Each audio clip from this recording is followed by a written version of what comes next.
Hey guys, it's Jenny Silver. It is 2023. I said it was the year You guys, I said it was year 2023.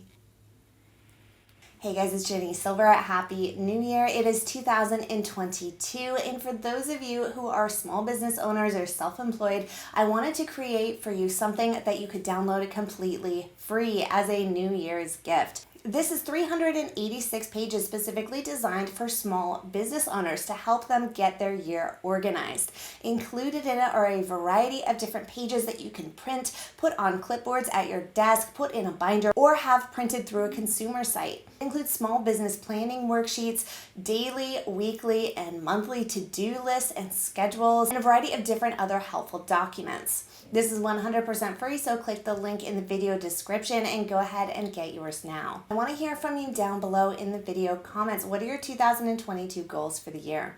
Okay, you guys, I hope that is helpful. Please click the link, download the PDF. Yes, I changed my desk.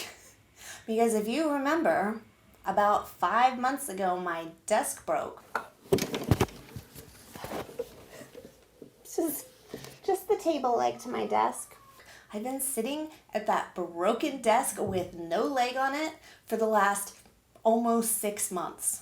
So we had to move another desk up here. It's huge and it has to go against the wall. So I had to change my setup a little bit and I changed some of the things on it.